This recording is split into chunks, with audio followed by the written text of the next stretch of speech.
Do you remember the last time you heard a Harley rumbling down your street? Obviously not, because Harley bikes are piling up in showrooms with no customers even bothering to glance in their direction. The results: a shocking 60% drop in revenue, a huge blow for a brand that once represented the American dream. And now this pride of America is literally begging customers to buy their fresh models. But trust me, even if they throw in a massive discount, these bikes still won't be anyone's first choice. And let me tell you the reason today. So the first disappointment came with the Harley-Davidson Softail Standard. This beast comes with the Milwaukee 810-7V twin engine, delivering 87 horsepower and 109 pound-feet of torque, which should make it a solid cruiser for those who enjoy the feel of raw power. With a starting price of $13,949, this bike seemed like a reasonable option for many. But still, there was absolutely no sale. And hey, the real issue was not the engine, it's everything else. Harley pitched this as a minimalist model, but the lack of modern features is exactly what's turning people away. There's no cruise control, no USB ports, and no passenger seat. When you compare it to other bikes in the same price range, like those from Honda and Yamaha, it's clear why riders are choosing other options that offer more tech and comfort. But there's another aspect that's even more concerning. The Softail Standard is uncomfortable for long rides, which is a big deal when it comes to cruisers. Harley-Davidson may have stripped it down to the essentials, but that's left riders with a bike that's fine for short city trips, but practically unbearable on highways or longer journeys. Add to that the lack of onboard tech, and you're left with a bike feels outdated. In 2025, riders expect a lot more than just a powerful engine and minimal design. They want an experience. So, you might be asking, why keep a bike that doesn't deliver the goods? Simple: Harley dealerships are desperate. With additional accessories like a windshield, passenger pillion, and saddlebags, the price climbs to $16,000 or more, which is a steep price for a bike that doesn't even come with the basics. But if you thought the Softail Standard was too exaggerated in promising things and not delivering, you might want to hear about the Harley-Davidson Street Rod. This bike was supposed to be a bold move into the sportier side of Harley's lineup. With its promise of high performance and a more aggressive design, it aimed to attract younger, thrill-seeking riders. But the reality, it fell flat in nearly every area. The Harley-Davidson Street Rod comes with a Revolution X750VV twin-engine displacing 740 neck. It delivers 68 horsepower and 74 lb-ft of torque with a 5-speed transmission that makes it seem like it should be an exciting ride. Priced at $8,699, it was positioned as an affordable, performance-focused motorcycle. But let's talk about the reality check. For all its supposed performance, the Street Rod was simply uncomfortable and underwhelming.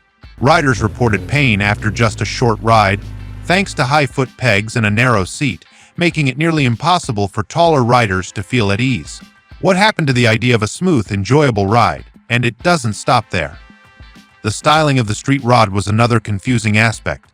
Harley tried to blend cruiser elements with sport bike aesthetics, but the result was a bike that didn't feel like either. And it gets worse. While it may have looked aggressive, the bike didn't live up to its performance promises. Riders reported rattling panels, inconsistent finishes, and the occasional electrical gremlin. Riders looking for a sporter experience found the Street Rod to be underpowered, especially when compared to Japanese rivals like the Yamaha MT-07 and Kawasaki Z650, which offered better power-to-weight ratios and more refined handling for a similar price. At $8,699, why settle for an underperforming Harley when you could get a better bike from the competition? All of the above two options were bad. But what if I told you one of the designers went a bit crazy when making this next model? Enter the Harley-Davidson Livewire. It's Harley's bold move into the electric future, but instead of revolutionizing the market, it ended up being a classic example of a brand trying to change too much, too fast. Let's compare it to the Street Rod. Both of these bikes failed to deliver, but at least the Street Rod had the traditional Harley rumble.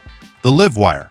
It's silent, and in more ways than one. The Harley-Davidson Livewire was supposed to be the future of Harley. With its electric motor that generates 105 horsepower and 86 lb of torque, it promised to be fast, quiet, and smooth. Priced at $29,799, it was marketed as a high-end electric motorcycle aimed at a new generation of riders. But here's where things went downhill.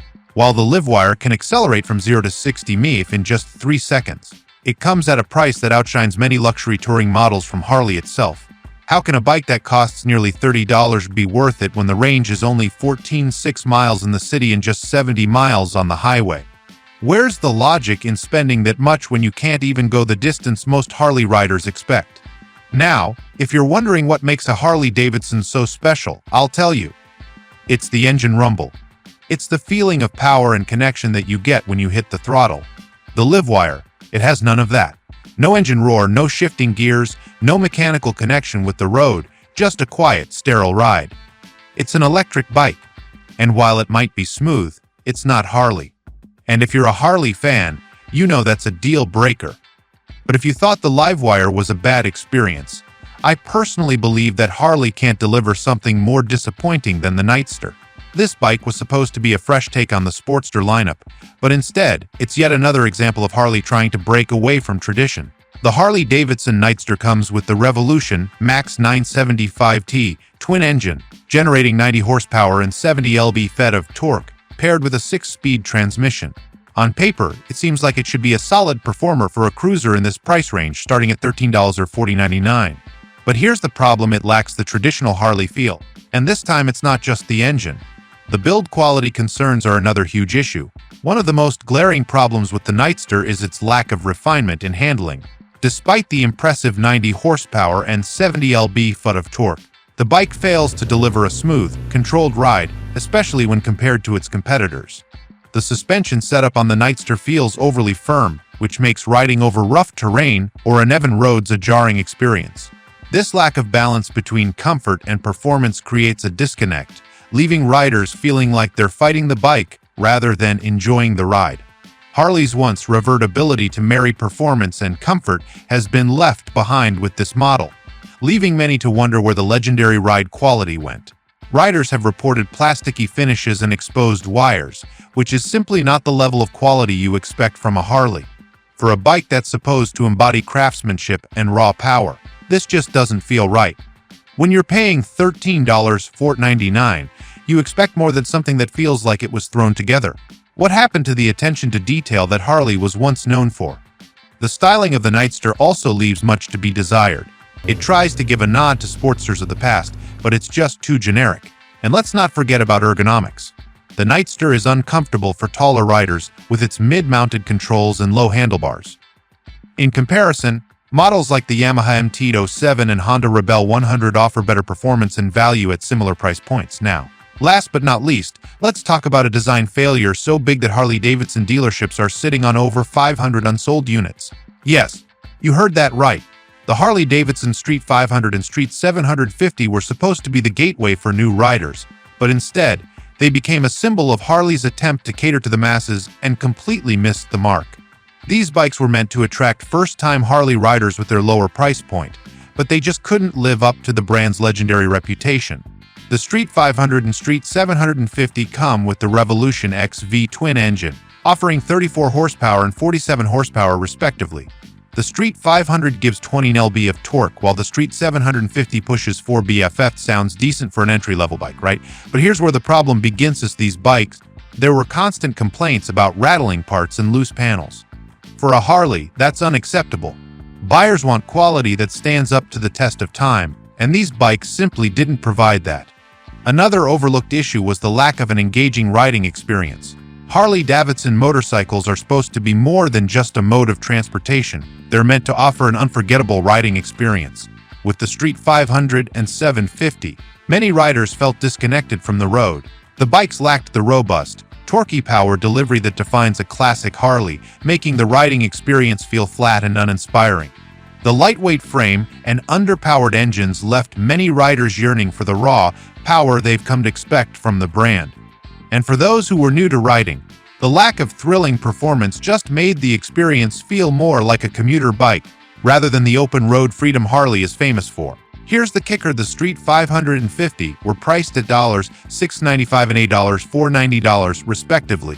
While that might seem like a bargain for a Harley, it wasn't enough to make up for the lack of excitement or quality. In fact, at this price, they were up against bikes like the Honda Rebel 500 and Yamaha Bolt, which offered better performance and better value.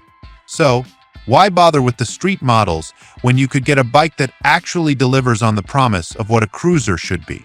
Now, I know it's tough to see a brand you've loved for so long fail to adapt in a meaningful way. So, what do you think? What's keeping you from choosing one of Harley's latest models? Is it the price, the lack of features, or maybe the feeling that they're not delivering what made Harley so special in the first place?